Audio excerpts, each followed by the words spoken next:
Okay. So Dr. Tanya Cotler, do you say Tanya or Tanya? Tanya. Tanya. Okay. It sounds kind of American when you say it like that. Tanya. When people ask me, I have some, self-consciousness about it. I'm like, I don't know. And I think I say it different every time. Yeah. But yeah, I don't know. Montrealer? Tanya, Tanya. And then my friend Ariana, I never know if it's Ariana or Ariana. What is it? I don't know. We should She's ask her. told me. I've asked her, but I just forget because I don't know why this is so confusing for me. Anywho, Dr. Tanya Cotler is here, and you guys sent me, there was a few, okay, we're talking about the daycare episode, which you guys are all familiar with by now. But when that reel went viral on Instagram, and obviously they created that reel to be very clickbaity. Mm-hmm. So many people sent it to me and I was like, what is this? So anyways, I listened to the whole episode. Tanya has listened to most of it, but I did want to get your general, just like before we get into like specifics, just like your general thoughts on the episode. And it's funny because it's one of those things where like two things can be true at once, because I do love some of the things that she brought up. Like when she was saying how because a lot of people, they talk about stuff, but that's where it ends. And she actually like fights to get maternity leaves in the US. And I was like, amazing. Lots of good from the episode, lots of stuff that I do agree with, but I felt like the delivery was very doom and gloom and clickbaity. Almost like they wanted to shock people into being terrified, and I don't know. That was my general thoughts about it. So what vibe did you get? So I love when you said both and, because I'm going to come from it. I think to contextualize it, that's my jam, right? I'm an adult and child psychologist. Everything I approach, for better or for worse, is from the mind of both end. I hold in mind the mind of the child, the mind of the parent. And most of the time, because I also specialize in intergenerational trauma or intergenerational relationships, I also hold in mind the parents that came before. So the child self of the parent. And so as, big as that feels, okay, so we're talking about daycare and you need to do all that. Yeah, actually, anything I talk about, whether we're talking about sleeping or feeding or discipline or daycare decisions, I'm holding in mind the unit. My biggest thing I always say is it takes two to tango, and everything we think about should be from the two and both their minds. Dr. Commissar, I think that's her name to say correctly. I hope that's how you pronounce it. Dr. Commissar is a psychoanalyst. And so I respect her because that's my background as well. And from a psychoanalytic perspective, and psychoanalytic practice is still very infantocentric. So they're very focused on the mind of the child.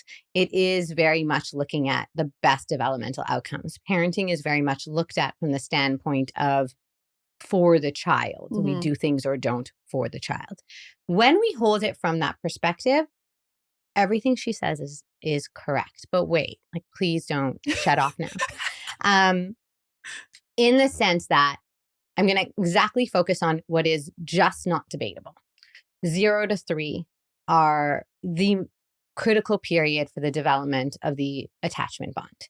That is deeply correct. The child has no capacity to regulate their own emotions. They're deeply dependent on the parent's brain to regulate them, to help them develop impulse control and emotion regulation. Absolutely. I'm not going to keep going into everything. Those are the key importances in her thing. Importances? We're going to go with that. And attachment, while it's a critical period for development of the attachment bond, it doesn't develop and end with no entry point to repair it. Why the hell would I have a job? Yeah. I see 30-year-olds and 40-year-olds and mothers who are repairing their relationship with their parents, sometimes without the parents, sometimes just within their own narrative.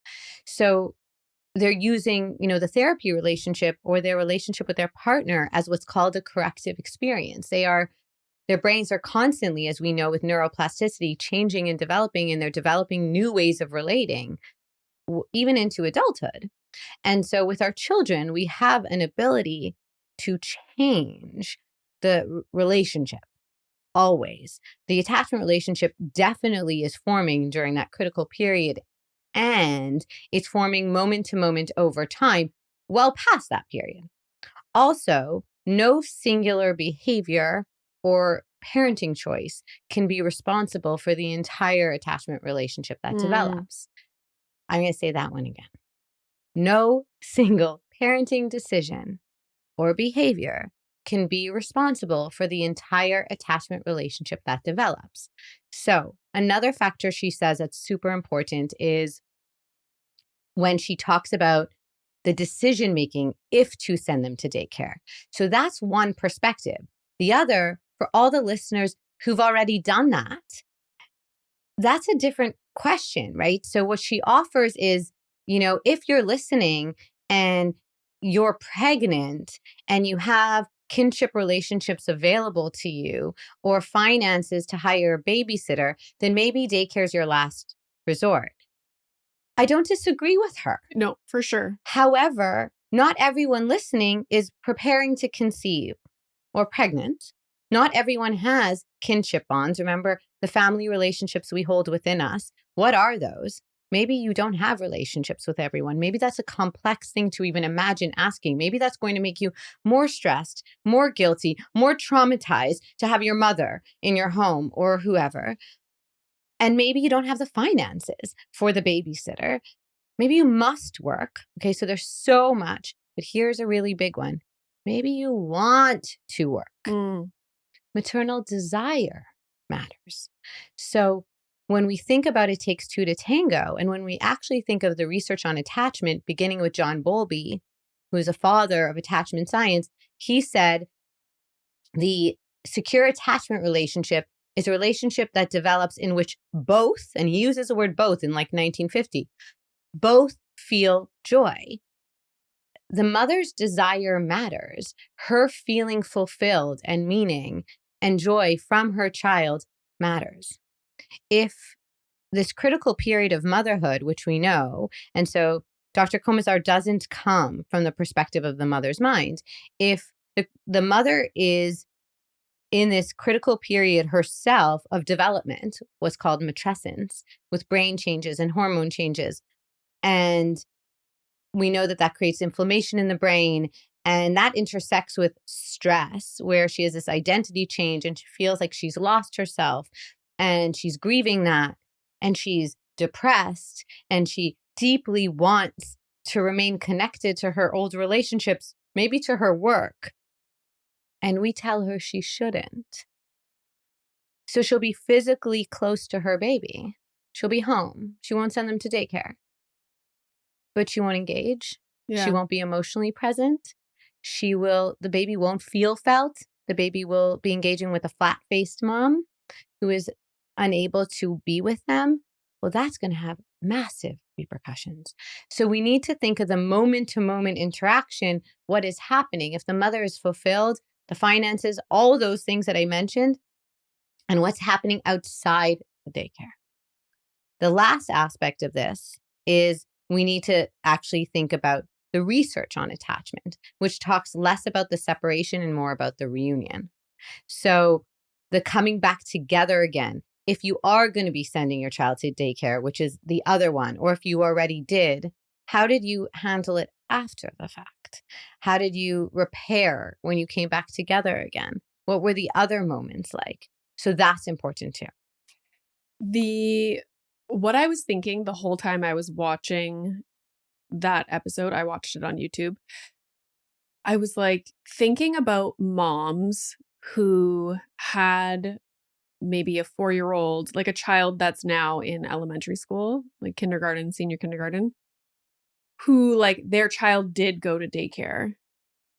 And the message that stuck out the most to me for that episode was that if your child went to daycare younger than 3 years old, which most do, I would say, then they are going to have an attachment disorder and they are going to suffer from mental illness when they are older. She did basically say that, whether or not that Literally. was, so they might have clipped this. I thought of her and I thought, I have to be honest. Did she really say that? Or was that, edited in a way? Because it was quite a shocking statement to me to make the almost causal relationship that cancels out everything I just said, which is that there is so much else going on beyond that singular decision. How did the mother drop off? She talked about, did she drop off with guilt, and that she should listen to that guilt, and that guilt is intuition. And I thought a lot about that. And I thought, well, I don't talk about guilt that way. I talk about guilt as not actually a feeling. Guilt is a secondary emotion. It is a thought about a feeling. So it is a judgment of a feeling. Is she feeling excited, relieved that she gets to drop off her kid and therefore feels guilty? And we are telling her she's wrong to want a break. Well, that matters, because that's the guilt that she's going to want to avoid. And so when her child comes home, the attachment forms based on reunion, largely. She avoids the child. She resents the child outside of the daycare drop-off. So what are we actually looking at when we're looking at the research? Are we looking at her guilt and how she should have, dropped off her kid? We're looking at what the world is telling her she should feel, as opposed to asking her for her authentic emotion and allowing her to feel whatever she feels. Yeah. And if she needs a break and wants to go to work, then giving her the strength on, okay, so how do we help you bond with your child when you are with your child? How do we help you be present when your child comes back to you? If we're so wrapped up in the guilt, then we're going to stay stuck and not actually think about how do we repair and come back together and put our phone away and be completely on our child once they come home and spend our weekends and having quality of time. We're just missing all of that. Yeah. I know. I was like screaming, like, okay, so help us. Like, help us then. Like, that's what I kept thinking. Like, we don't live, and I find this with a lot of parenting, chatter online. A lot of these situations that they talk about, like, yeah, that sounds amazing, but that's not the life. It's not possible for so many people. The way we live is so different, and I had the sleep doctor on not too long ago, and that's what he was saying. A lot of people want to say, like, their argument for how we live nowadays and like kind of shitting all over it is saying, like, we never used to do that. And he's like, we never used to do a lot of things. It doesn't mean that it's bad.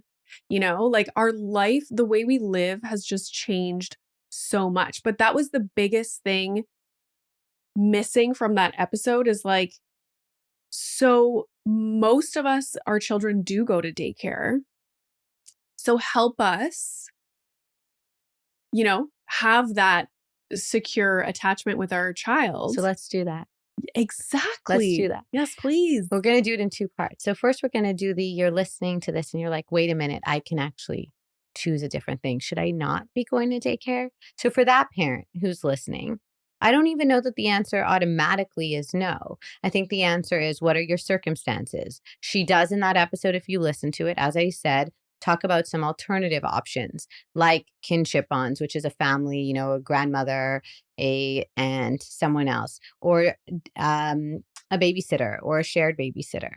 The reasoning for that, she's absolutely right, is because when your child's in distress, they need more immediate responding. And so if it's a home daycare or a one, so not all daycares are made the same. No. A one daycare teacher or ECE per 3 children is going to be very different. And so when we use the word daycare, we're also not always talking about the same thing. Yeah. So if you're selecting somewhere where it feels psychologically minded, where the people who are taking care of your children have credentials and are trained, where you feel safe and you feel safe sending your children, where the ratio. So all of this actually matters.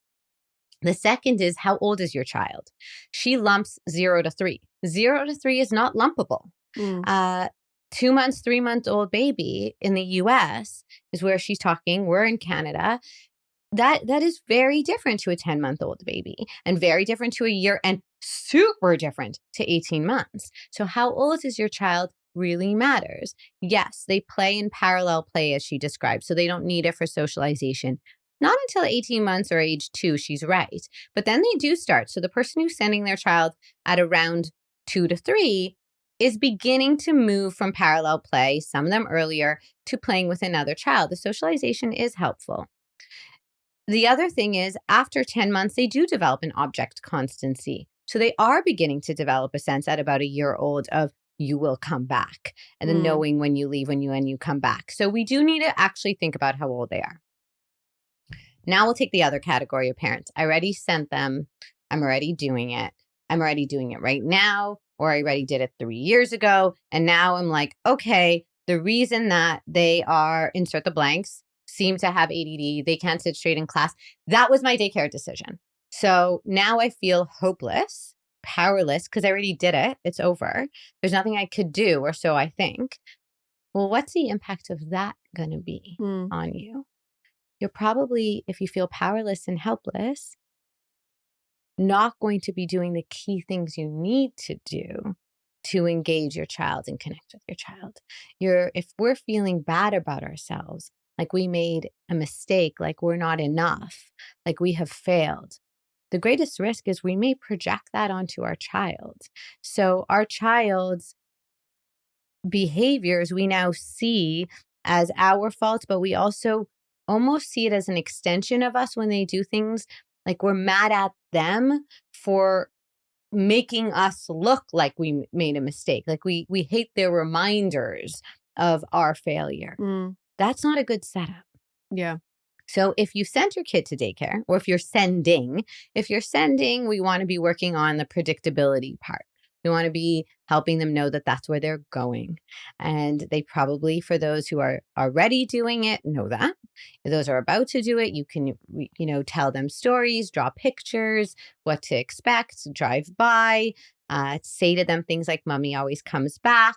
So we're beginning to talk to them about it. We're making it predictable if it's about to start or just starting. If it's already active, you're really focusing on everything else we'll probably talk about today, tuning into them and their feelings, naming it. When we reunion with them, the primary function of the attachment relationship is to regulate your child's emotions. So when they come back to you, if they are mad that you left them, or they are sad, you're helping them use you to regulate. You're hugging them. You're saying, "I missed you too." You are acknowledging I believe you. You missed me today. I see you were sad. If that's what they're showing. Again, if we feel guilty, we may not do that. If we feel this is already a fait accompli, we already did the damage, we may not feel like there's any point to engaging with their emotion. And there's tremendous point to engaging with their emotion. If it's 2 years ago and you're the 5-year-old, 6-year-old parent, It's me.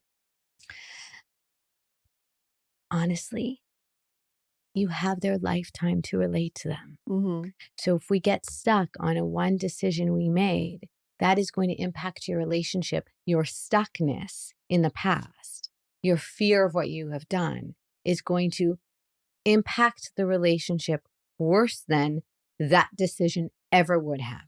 Where your mind is, the "I messed you up and it's over," is worse, so much worse than anything you may have done. It's the collapse of hope. Without hope, without effort, there's no possibility to actually continue for the rest of their lives to have a beautiful, loving, connected relationship. And so there's no, how-to 10 steps. I wish I had them. I don't. It's just, I hate to say it, let it go. Yeah. It's almost you did that, and that's okay. If you're seeing signs of it having impacted them and you really truly believe it was that, then we need to talk about how do we repair attachment problems in the relationship. That's a different conversation. If we're seeing signs of it and going, oh, I really actually think that did have an impact. They're still mad at me for having left them. They still really struggle with separation. Then we actually will need to talk about how do we help them repair that. But that is very different than I have this fear, but it's not actually showing up. Yeah. What are signs in young kids of, what did you just say? Like an attachment disorder. Yeah, She uses I don't want to say that, but like, yeah, like neither did I.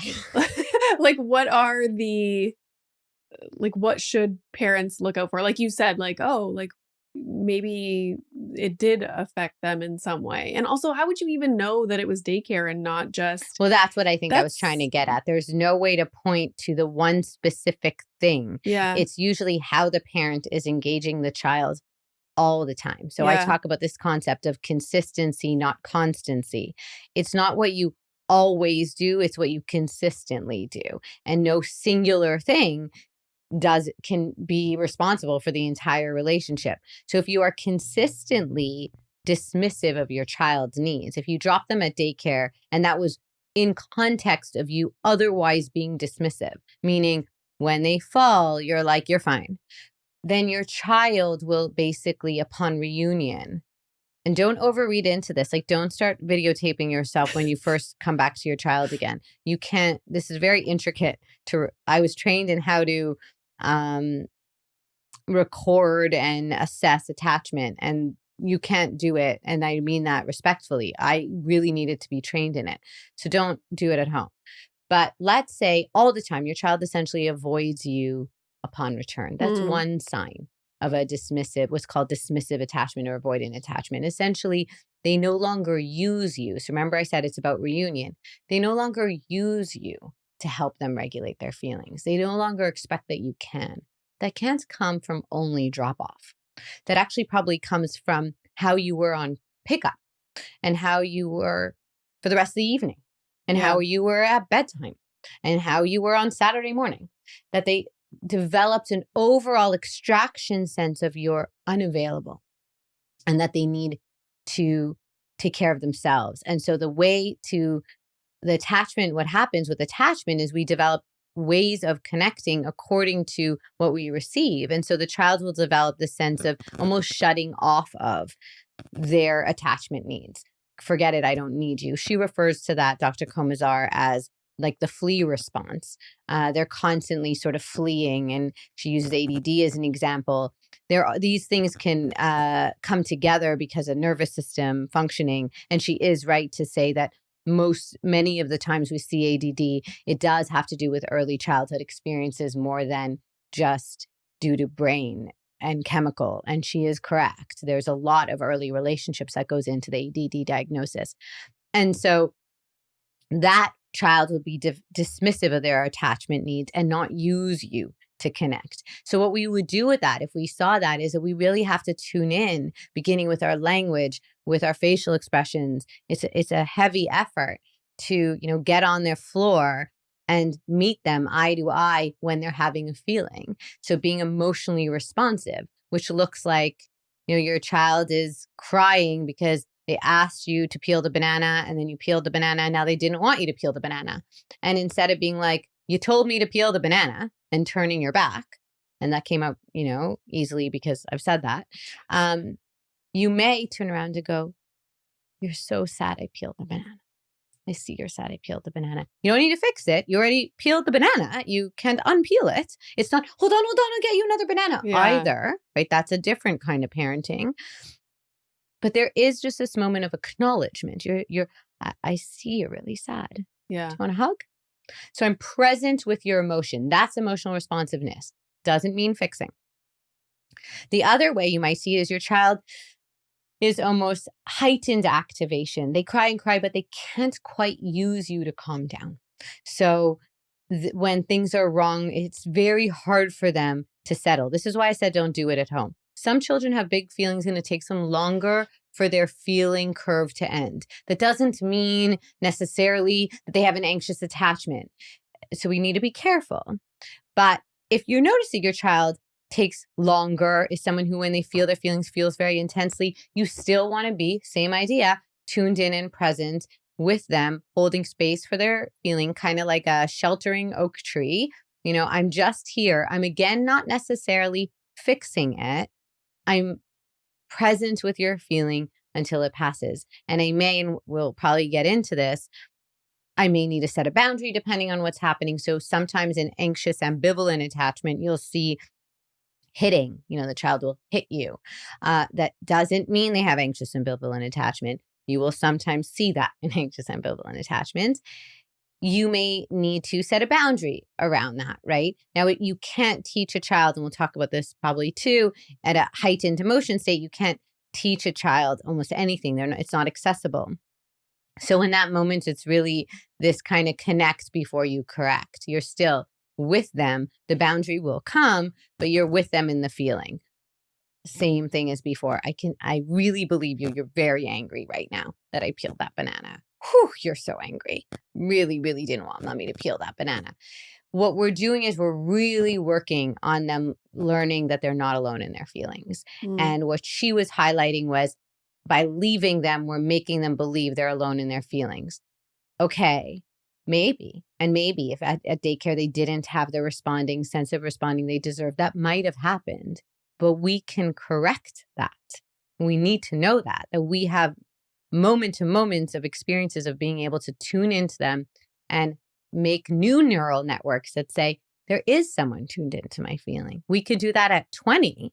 We can absolutely do that at 5 or 6. Even if the early years were impacted, maybe not due to daycare, due to millions of things that could have happened, due to a parent illness, due to a child illness. It is a very dangerous thing to say that when something happens that impacts the relationship, we never can repair it. I'm not comfortable saying that. That goes against 60 years of attachment research. The best line from the whole episode was, I think the host asked her, so what about the people listening who their children went to daycare and they're thinking, my child's fine, And she's like, even shipwrecks have survivors. That's what she said. I was like, what? Like, so dramatic. So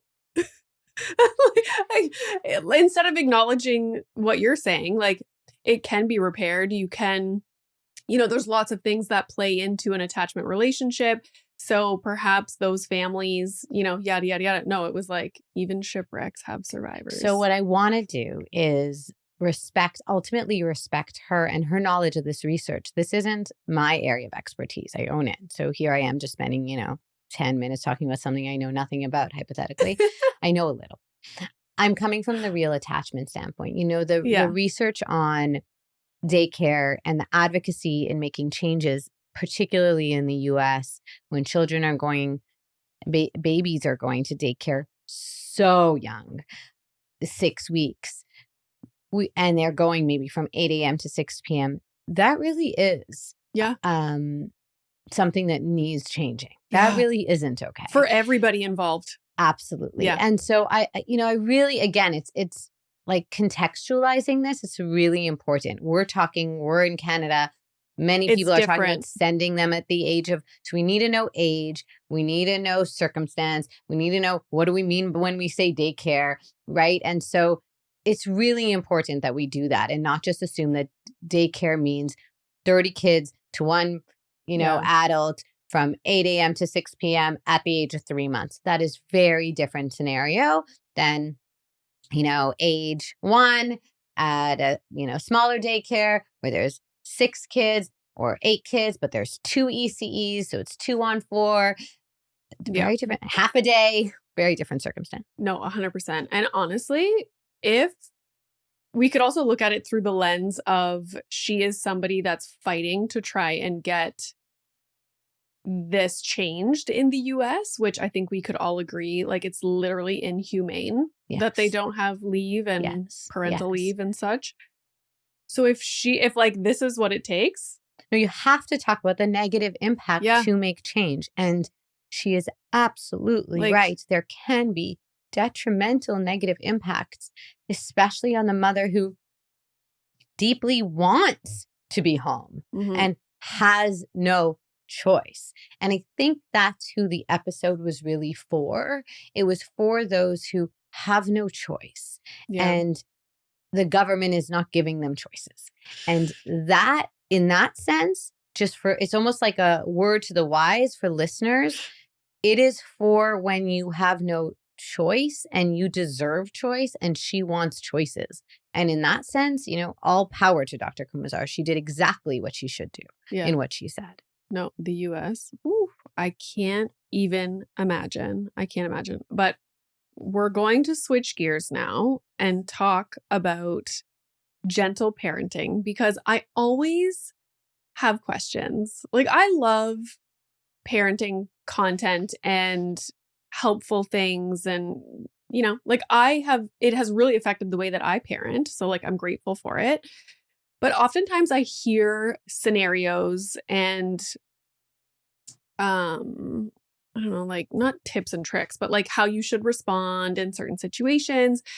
And that's great.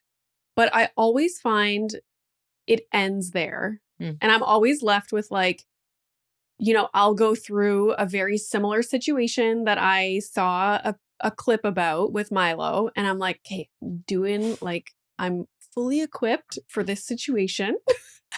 And I do my thing.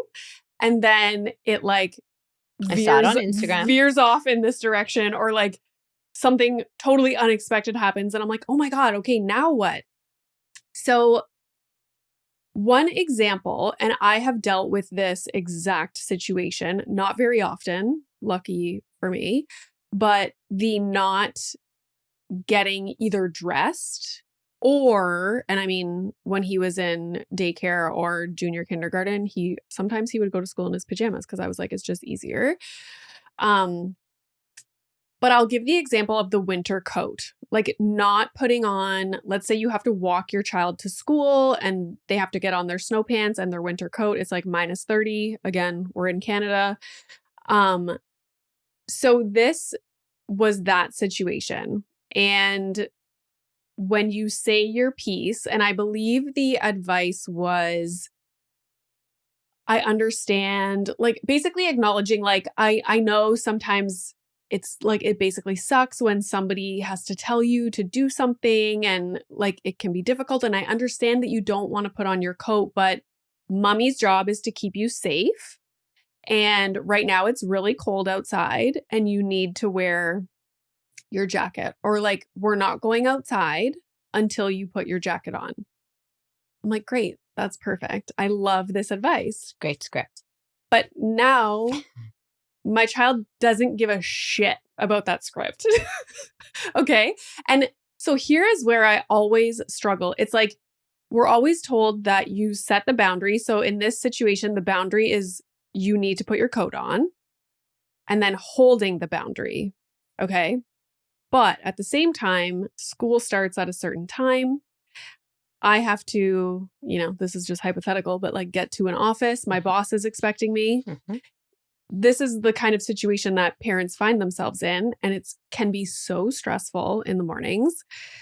So how do we hold that boundary, but our child still will not listen? So we don't want to bring them out in their t-shirt or whatever it is. We don't want to bribe them and be like, listen, put your coat on. I'll give you Smarties on the way. You can have iPad later. Yeah. You don't do that. Whatever it is. Bribe them or lose our shit. So let's start with the idea that, just, almost holding space for a minute, that all these scripts that are out there are doing or attempting to do 3 things.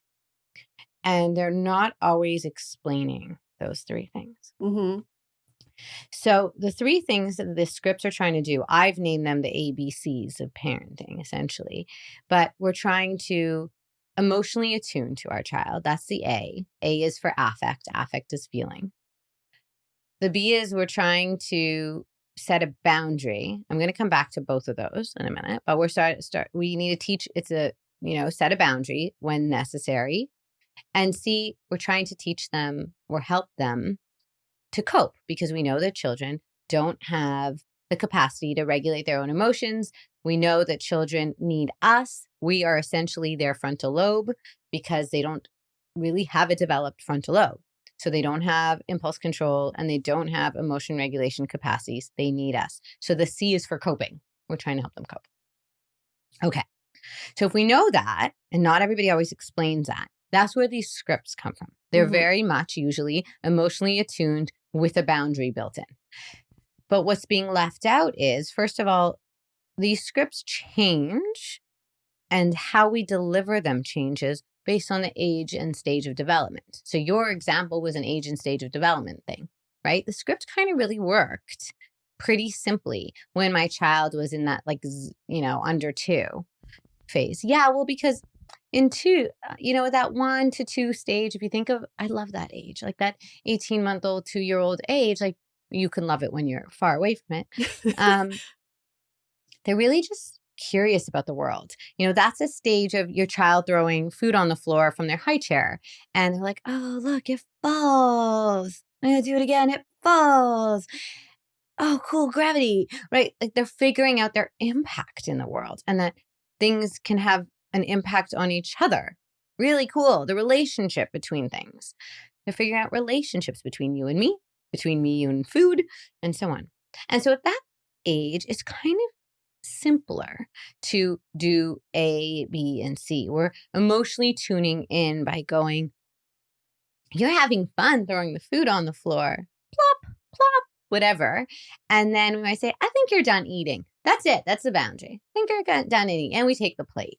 And they're young enough. They're like, okay, done eating. Took my plate. Like they're not overly resisting yet you taking the plate at that age. Like you took the plate, they're done eating, because we're not going to allow them to just throw the food on all the time. And so the C, the creative coping with the removing of their plate, we're setting the groundwork for it, but we may not need to do too much yet. Okay, now we fast forward in age.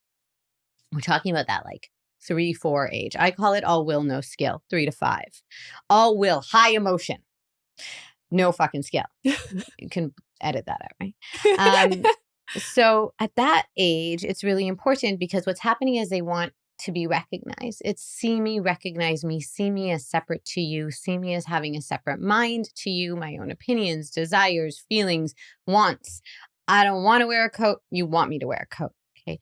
That's what this stage is. And what they need is recognition. Okay. Now remember, my 2 to tango parenting approach is recognition of me, recognition of you. My mind matters and so does yours. So in that moment, we're actually in a conflict of recognizing minds, because in my mind, my job is to keep you safe. So all that stuff we read, but we need to know the backdrop to it, right? But also you show up without a coat and people are going to judge me and I'm going to be embarrassed and what are people going to think, and I have to get to work and I'm actually anxious. All of this matters as the backdrop. How am I feeling as parent as I need to get you ready?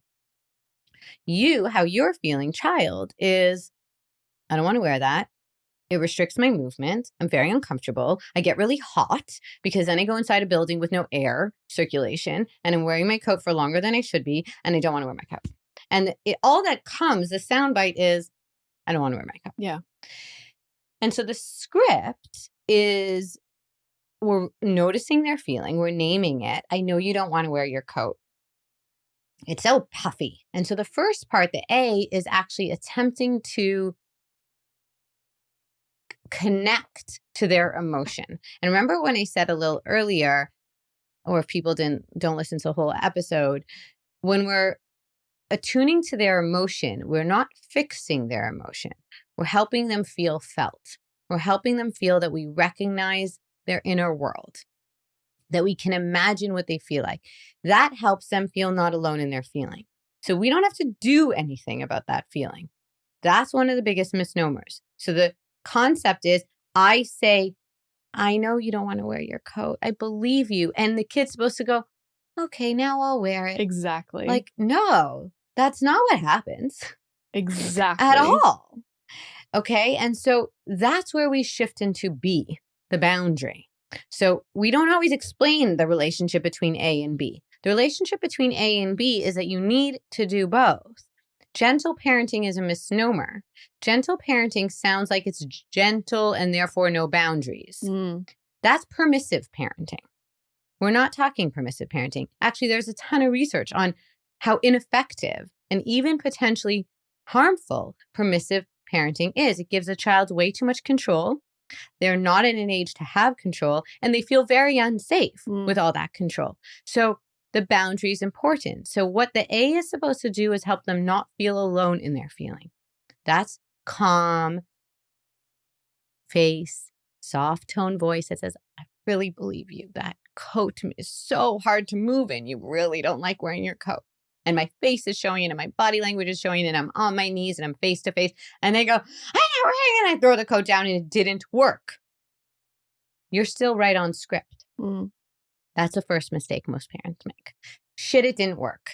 And then, I was supposed to work. Then you freak out. And then you're we like, set the boundary. Here's mistake 2. Yeah. Mistake 2 is that boundary for many people, the word is associated to consequence. So I'm not setting a boundary if I'm not giving a punishment. If you don't put on your coat, there's no iPad. That's punitive. That's not what we mean by boundary. The origin of the word, if I had a Webster's dictionary, is something around teaching. We're teaching. This is a teachable moment. And we're teaching them. That's what the boundary means, that they wear coats when they go outside. It's not a big deal. They just need to wear a coat. And so if they're refusing, this is where gentle, they're younger than you, they're smaller than you, you're gently putting on their coat for them. Or you're gently taking them out of the bath, not in anger, because you're still an A, tuned into their emotion. I really believe you don't need to wear your coat. And as you're saying that, you're putting on their coat. And we need to wear our coat. Sorry, it's cold outside. And we start to put them on and zip them up. And we physically can do that without much force. This isn't a force situation because we're calm. The C, so they're thrashing, which makes it much harder, is that if we have it in us, the ability in us to be creative coping, that will help everybody because children do really well. It helps regulate them when the emotion is light. And so if we can say, oh my God, your coat is lava. There's lava. Don't put on your coat. The coat is lava. Oh my God, you're never going to put on your coat. It's lava. And they're laughing and they put on their coat. No problem. Oh my, should I put your coat on upside down? I'm going to put your coat on upside down. And I hold them upside down if I'm physically able to do that. And they put their coat on. Or we teach them, flip potato chip. Do you know that? No. The coat's backwards and they learn how to flip it on backwards. There's probably a YouTube video for it. And it's so funny and they love putting on their coat that way. And there we go. So the C is the creative coping. That moves us into your kind of your question had multiple parts to it. Yeah. Your last part of your question, which was, how do we hold the boundary? We may firmly need to just do it. But what about how do we stay calm? Okay, so that becomes more about us than them. That creative, that C coping, that being playful, we may not be able to do that. That goes on. That's the what's going on with me part. That's the what do I need to be able to do everything Tanya just said. Am I able to? If I'm getting agitated, I'm getting angry. And that will happen, right? That was my banana example. Sometimes we will respond with, you asked me to, peel a banana, so I did. Put on your coat. We got to go. Mommy's late, right? That also comes, easy to me to say because I've done it. That never works. That tends to escalate them. And that goes back to A. It escalates them because they don't feel felt in their emotion. They feel in trouble for having a feeling. They feel alone now in their feeling. And so they escalate and we make a connection. Oh, that script doesn't work. Because look where we landed. No, what probably didn't work is either we became too punitive at the B, we started to say threats, or we got angry because it was hard for us to handle it. And so they end up feeling alone. That's why it didn't work. It doesn't always work on its own, also because they're their own separate person.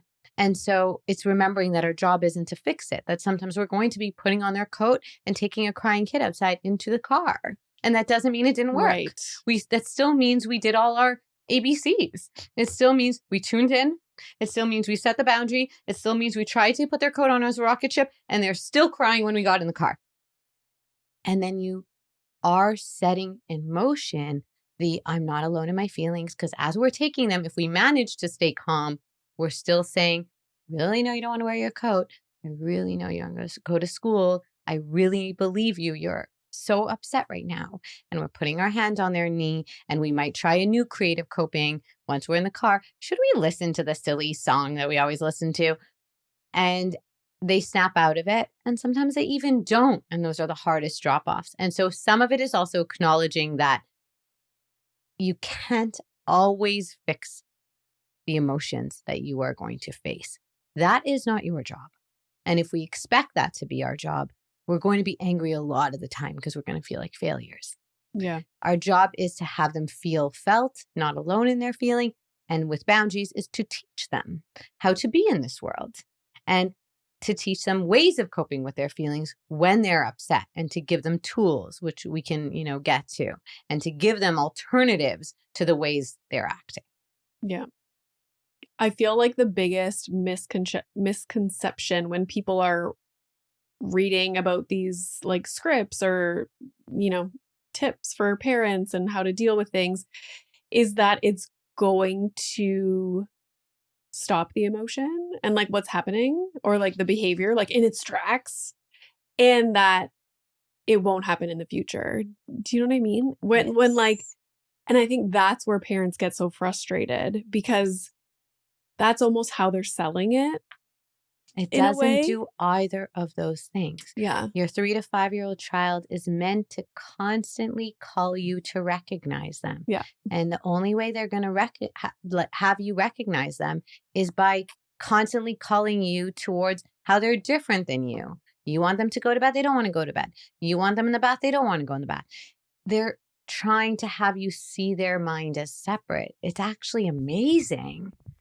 And our job is to acknowledge, be aware of their separateness, and teach them how to deal with those big feelings about not always being able to be in control, which are really hard. We have them too. Mm-hmm.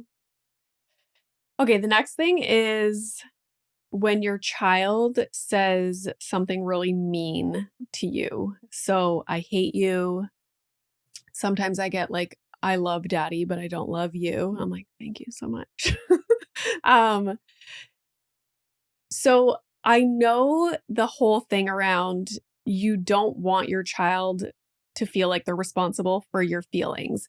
So if they say like, I hate you or something really mean, you don't want to be like, oh, that really hurts my feelings. Like mommy's sad now.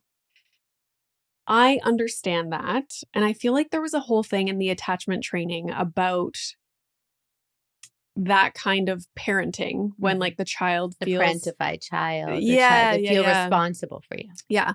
So I understand it like big picture, but then at the same time, when something like that happens, I also want him to understand as a human going through life that when you say things like that to people, you do hurt their feelings. And like what you say does matter. So when this comes up in parenting advice, I'm like, okay, great. I get it. But then what? Like, how do you then teach your child that it's not okay to say those things? It's like it's missing the teaching piece. So do you have any advice?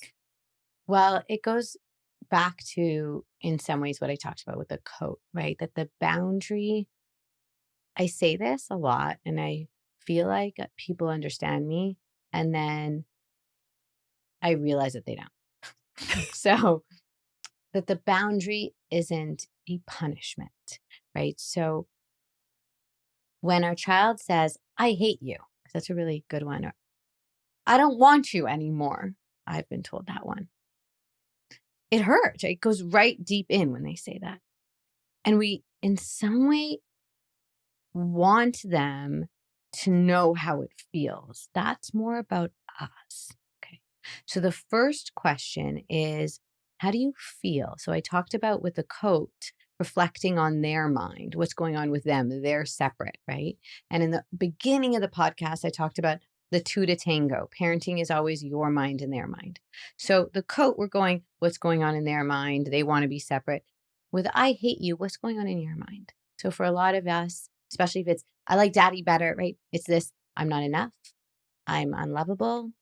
I'm failing something. It's some narrative about us. That narrative might have roots. That narrative might be how we felt growing up. I need to be perfect. I'm messing up. What else can I do right? It might also be that ungrateful brat. I do all this stuff for them. That's where my right? mind goes. I'm always like, or sometimes he'll be like, you never play with me. And I'm like, I always play with you. I'm the one that plays all the time. So it's getting at our core sense of ourself. Yeah. And then we're upset with them because they, by extension, are now making us feel badly about ourselves. So the first thing is actually to take care of ourselves and our emotion.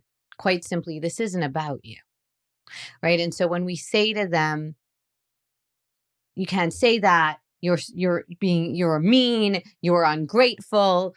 I remember there was once a time where my daughter, I always worry one day my kids are going to listen to these podcast episodes, so I'm sorry ahead of time. My daughter I picked her up from a birthday party. My daughter's a lovely kid, okay? And they pick her up from a birthday party and they give her the loot bag and she goes, "That's it."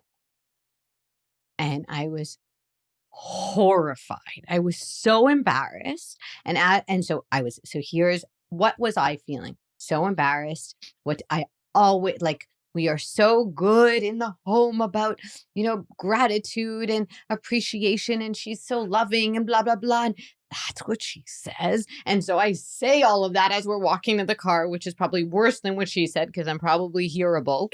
The psychologist going, we say thank you and we don't, whatever. And it was about me. Yeah. It was about how I felt I was being represented. And whether there was an audience or not, when our child says that, that's what it triggers in us, what it means about us, our own ego.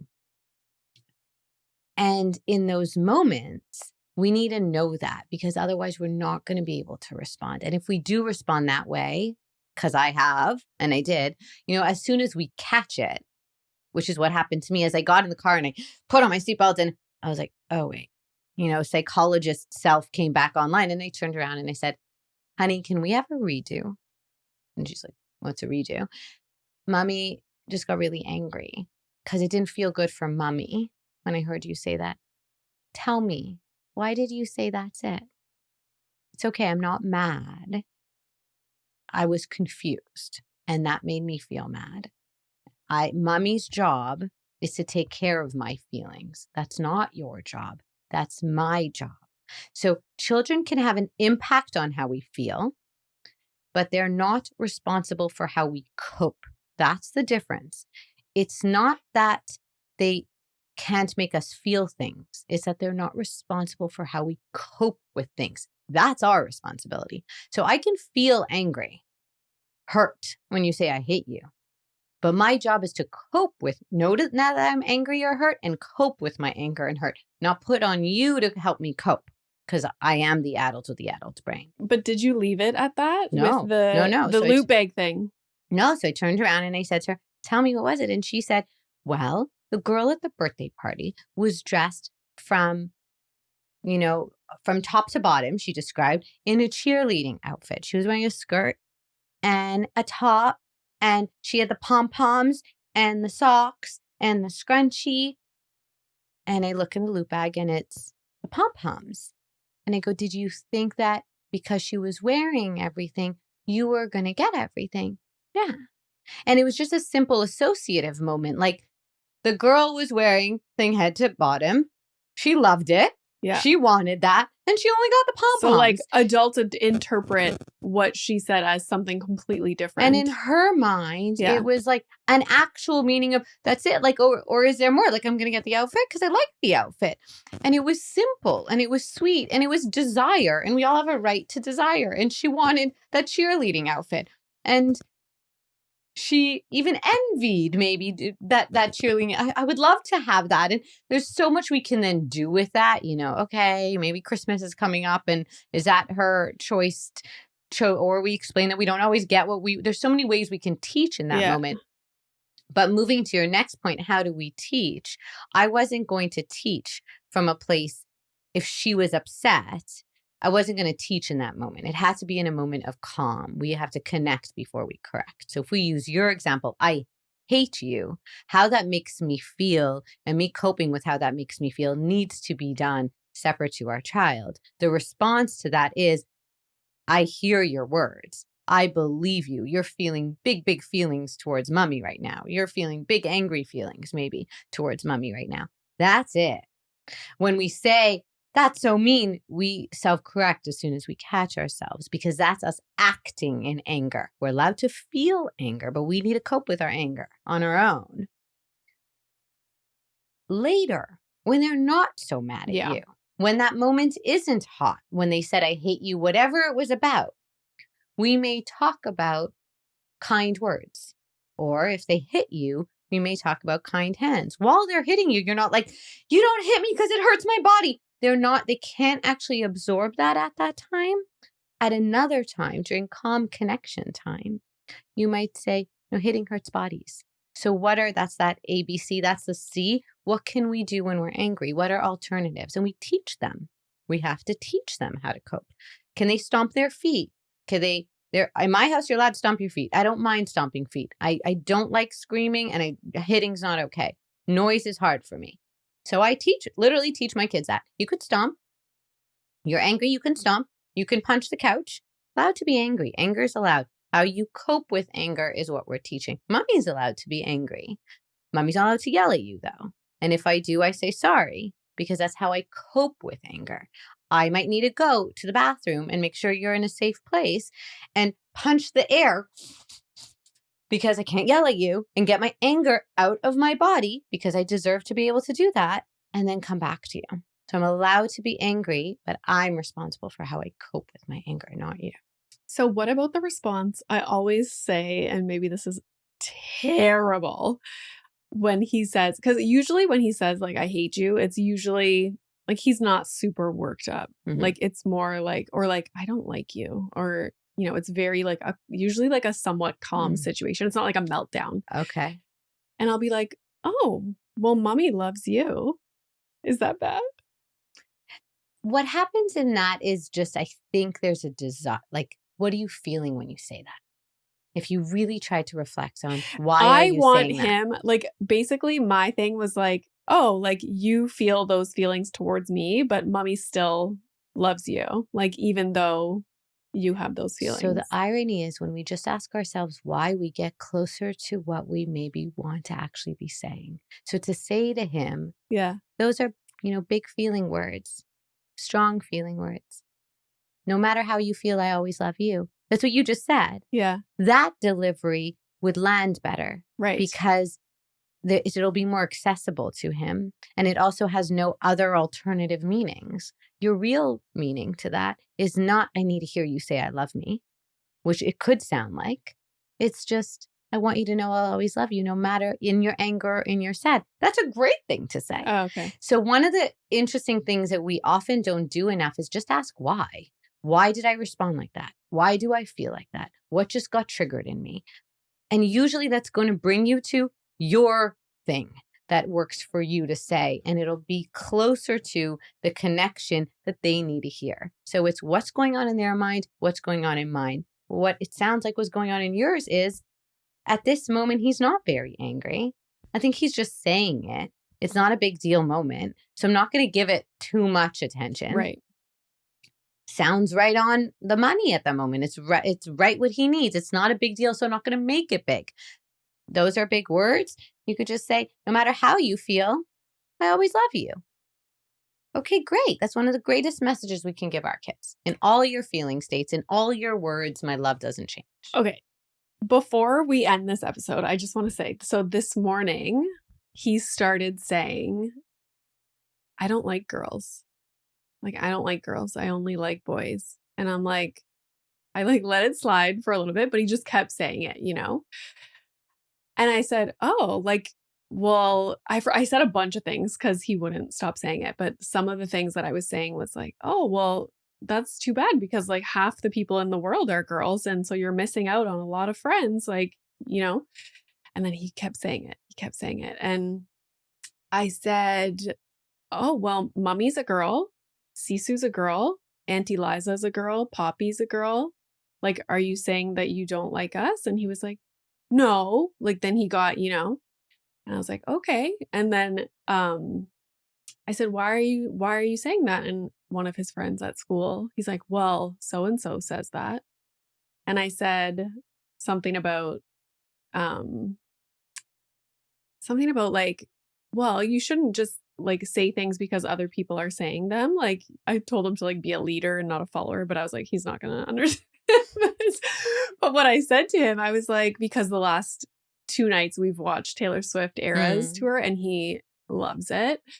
I said, who's a girl is Taylor Swift, and I brought that up to him and like, I could see like his wheels turning. But again, it's one of those things where like he's saying something mean and I don't want him to say those things like at school and I said, yesterday I picked you up from school and you were playing with so-and-so and she's a girl. And you know what I mean? To try and like get the talking message. About at the beginning of your question, you were like, how do we give the teachable moment of words can hurt? So in a calm moment, we may actually say that, right? So if it's not an angry moment, we may say that words can hurt people's feelings. If it's a really calm moment and there's access, we can start to teach them about kind words. We can read books. There's a lot of really good books around using kind words. That's important. It's a teachable moment. The other thing is actually you're bringing up another big thing, which is what it triggered in you. Parents like to think that we're the only, and this goes all the way back to the daycare conversation. So perfect way to close it up. That we're the only influence on our children's lives, right? So the other thing to kind of full circle this is we almost want to believe that. It gives us a semblance of control because at the end of the day, we all want well-adjusted children. But the fact of the matter is we're not. Their friends are an influence and teachers are going to be an influence positively too. And they're going to be hurt. Taylor Swift songs tells you that in Never Grow Up. They're going to get hurt by others, even if we do all the things right, even if there was a way for that to be possible, which there isn't. And so they're going to learn words from their friends and behaviors from their friends and noticing what that triggers in us. That's not what I've taught you, or that's not what we do here, or all those feelings that it brings up in us that in some way we failed and in some ways we're not doing a good job. And that's all our ego. And so checking that as much as we can, knowing that all of that is part of the developmental process, and in some way trusting your process of multiple opportunities of your child learning from you about kind words, but that they're also going to learn that out of the home. When they say the mean words to their friend, no matter how many times you teach them about kind words, and then their friend cries, and then they do it again, and their friend cries again, and they learn empathy, and they feel bad because you've attuned to their emotions. And the number one way you're going to teach your child empathy is not with words. It's not by you saying, don't say mean words. Very little gets through that way. It's by them feeling felt because you feel their feelings and they know what it feels like to be felt. They're going to develop a sense of caring about other people's minds. So when they make someone cry as they get older, you're going to feel bad. Because the best way you teach empathy is through the secure attachment relationship. And so all the words are never going to be as important as you showing up. So what would the script be? So Milo says, I pick him up from school today. He's in the car and he's like, I don't like girls. What's my script? He might just hear it in that moment. You don't like girls. I hear you. You can ask them why. Why? Why don't you like girls? Yeah. I just don't like them. Okay. We're going to put on Taylor Swift now. Every moment also doesn't have to be a lesson. Right. If they might be just trying to get a rise out of you. Someone else might have just said it. Yeah. you'll know intuitively when, oh, this is a thing. Yeah. And maybe we want to talk about it or explore it or understand it or read a book later about kind words. But we don't have to use everything they say as this moment that we better parent this right. Yeah. Because the best way they're going to be parented right is by how you make them feel. Yeah. Okay. Well, another great conversation, this time in my basement.